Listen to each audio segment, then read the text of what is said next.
What's going on, YouTube? Okay, so this is going to be another top 5 video, but this one's going to be on the greatest zombie killing weapons of all times. And this is going to be, of course, in my opinion, and as I've always said, my opinion does not matter. But anywho, let's get started. 5 is going to be a baseball bat, or better known as the Brooklyn Crusher. It is made out of a composite, so it is really hard to break.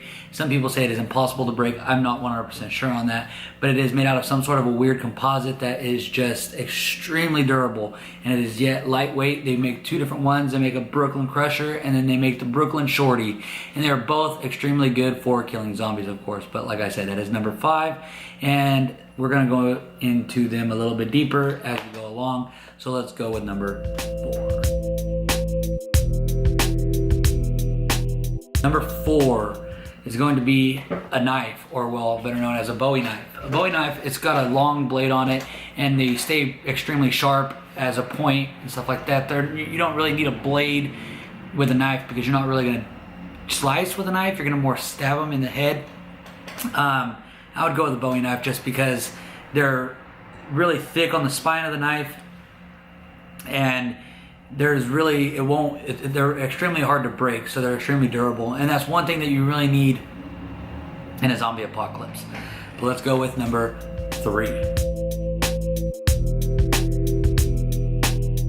Number 3 is going to be an axe, or well, a bearded axe. Now, in my opinion, the bearded axe is going to be the ideal one just because it's got that little bit of a curve to it so that you can hit them with it. You can slice them with it. You can also pull their legs if you want to knock them down if you're getting overran or whatever, that you can grab with the little point on the bearded axe.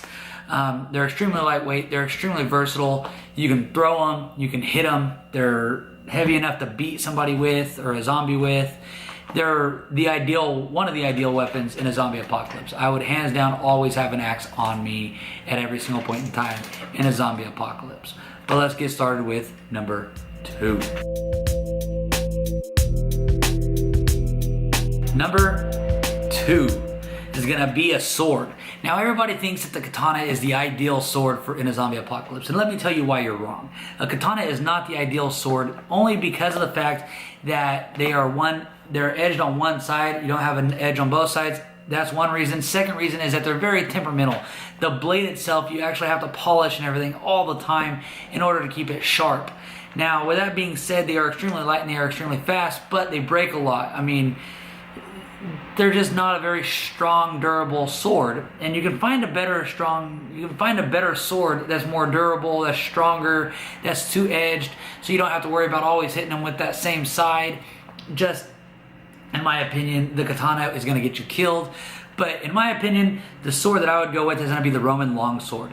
It's edged on both sides. It's still semi-lightweight and yet still strong and durable so that you can actually carry it and you can still swing it. That would be the sword that I would go with. Now, everybody's going to have their own opinion, but I would say that the Roman longsword is going to be the ideal sword for a zombie apocalypse just because it is longer. It is still light. It has a double edge instead of just one edge. Plus, the metal is made out of it's thicker so that you have a heavier blunt force object straight to the head of a zombie, kind of like a baseball bat, except for it's still got the edge, so it'll still slice straight through the neck and stuff like that if you actually have to. But anyway, let's get started with number 1. Number 1 is going to be a crossbow or a compound bow. Now, I know what you guys are thinking, why don't you have a gun on this list? Well, guns are too loud. Guns are going to get you killed because they're very loud. They're very I don't know, you run out of ammunition. Same thing with a bow and compound bow, but they're also quiet. And in my opinion, a compound bow is gonna be the fastest. It's gonna be still light, and yet you can still move around and you'll have mobility with it. And you can still load it faster than you can a crossbow. Now, and they're not loud like a gun, anything like that, so you can still be silent and kill the zombies from far range if you have to. Now, I wouldn't say not to carry a gun because yes, guns will save your life if you start to get overran and you can use them, but try and stay as quiet as you possibly can in a zombie apocalypse. So that's why I say go with a compound bow or a crossbow, depending on what your style is. I prefer the compound bow but not everybody knows how to shoot a compound bow. So that's why I said crossbow or compound bow. But hopefully you guys enjoyed this video. If you guys did, leave a thumbs up and subscribe. Thank you. Peace.